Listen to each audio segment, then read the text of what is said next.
Max తన ప్రతిపాదనకు ఆర్స్టెడ్, ఫారడేల విద్యుత్ శాస్త్ర పరిశోధనలను ఆధారంగా చేసుకున్నాడు.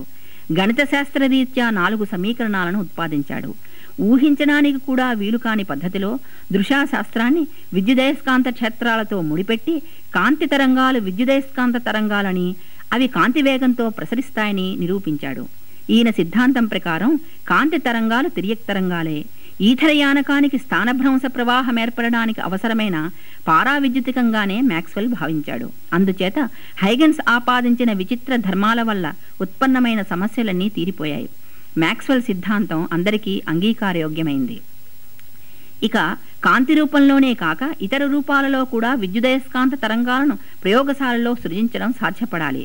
1887లో హెడ్స్ ప్రయోగశాలలో విద్యుదయస్కాంత తరంగ ప్రసారాన్ని సృజించి మ్యాక్స్వెల్ ప్రతిపాదనను రుజువు చేశాడు. రేడియో తరంగాలు మొదలుకొని పరారుణ తరంగాలు, దృగ్గోచర కాంతి కిరణాలు, ఎక్స్ కిరణాలు, గామా కిరణాలు ఇవన్నీ కూడా ఒకే కుటుంబానికి చెందిన విద్యుదయస్కాంత తరంగాలేనని రుజువైంది. విద్యుదయస్కాంత వర్ణపటంలో కాంతి ఒక స్వల్పమైన భాగము. తెల్లని కాంతికి తెల్లని కాంతిలో మిశ్రితమై ఉన్న రంగులను మాత్రమే చూసే సున్నిత శక్తి మానవ నేత్రాలకు ఉంది. కనుక అవే కనిపిస్తాయి. మిగిలిన విద్యుదయస్కాంత తరంగాలు మన కంటికి కనిపించవు. అయితే పరారుణ తరంగాలను స్పర్శతో గుర్తించగలుగుతాము. పరారుణ వికిరణాన్ని ఉష్ణ వికిరణం అని కూడా అంటారు. సూర్యుడి నుండి వెలుగుతో పాటు వేడి కూడా వస్తుంది. సూర్యగ్రహణ సమయంలో వెలుతురుతో పాటు వేడి కూడా ఆగిపోతుంది. ఒక వస్తువుని వేడి చేస్తే దాని నుండి ఉష్ణం వెలువడుతుంది, కాంతి వెలువడుతుంది. పదార్థాలని వేడి చేస్తే ఉద్గారమయ్యే వికిరణాన్ని ఉష్ణ వికిరణం అంటారు. పదార్థాన్ని వేడి చేస్తున్న కొద్దీ అది ఎక్కువ ప్రకాశవంతమవుతూ ఉంటుంది. ఉద్గారమయ్యే వికిరణపు రంగు కూడా మారుతుంది. ఒక అనుభవజ్ఞుడైన ఉక్కు పనివాడు వేడిగా ఉన్న ఉక్కు ఉద్గారం చేసే వికిరణం రంగును బట్టి దాని ఉష్ణోగ్రతను సరిగ్గానే చెప్పగలుగుతాడు.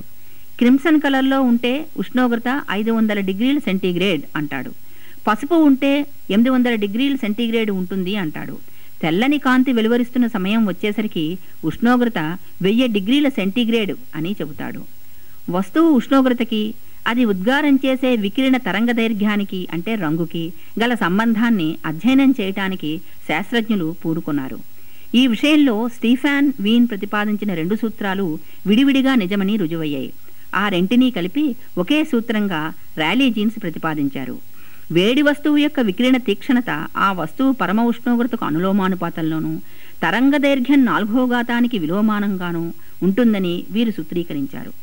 ఆకుపచ్చ, ఎరుపు వంటి కంటికి కనిపించే వర్ణపట భాగాలలోనూ అంతకంటే ఎక్కువ తరంగ దైర్ఘ్యం గల విద్యుదయస్కాంత తరంగ దైర్ఘ్యాల అవధిలోనూ ఈ సూత్రం ప్రయోగ ఫలితాలతో ఏకీభవిస్తుంది. కానీ నీలలోహిత, అతి నీలలోహిత తరంగాలకు అంతకంటే తక్కువ తరంగ దైర్ఘ్యాలకి ఈ సూత్రం వర్తించదు. ఈ సూత్రం ప్రకారం తక్కువ తరంగ దైర్ఘ్యాల దగ్గర వికిరణ శక్తి గరిష్టం కావాలి. ఇదే నిజమైతే వికిరణ తరంగ దైర్ఘ్యం తగ్గిన కొద్దీ వస్తువు నుండి ఉద్గారమయ్యే శక్తి అనంతం కావాలి. అంటే నిరవధికత సాధ్యపడాలి. ఒక నక్షత్రం నుండి ఒక సెకను కాలంలో వస్తున్న తరంగాల సంఖ్యకు ఒక హద్దు అనేది లేకుండా పోవాలి. అంటే నక్షత్రం నుండి ఉద్గారమయ్యే శక్తి అనంతం కావాలి. ఇది అసంభవం. ఈ విధంగా ఉష్ణ వికిరణ స్వభావాన్ని వివరించడంలో ర్యాలీ జీన్స్ ఇద్దరు విఫలమయ్యారు. ఈ వైఫల్యాన్ని భౌతిక శాస్త్రజ్ఞులు హ్రస్వ తరంగ దైర్ఘ్యాల దగ్గర ఉపద్రవం లేదా అతి నీలలోహిత విపత్తుగా వర్ణించారు. అప్పట్లో వారు దానిని ఒక ప్రత్యేక సూత్రానికి వచ్చిన విపత్తుగా మాత్రమే భావించారు. కానీ అది సాంప్రదాయ భౌతిక శాస్త్ర సిద్ధాంతాలకు, భావనలకు వచ్చిన విపత్తు. ఈ విపత్తులో సాంప్రదాయక భావనల పునాదులు కదిలిపోనారంభించాయి. ఈ విపత్తే అపురూపమైన ఆధునిక భావనలకు, క్వాంటం భావనకు పునాది అయింది.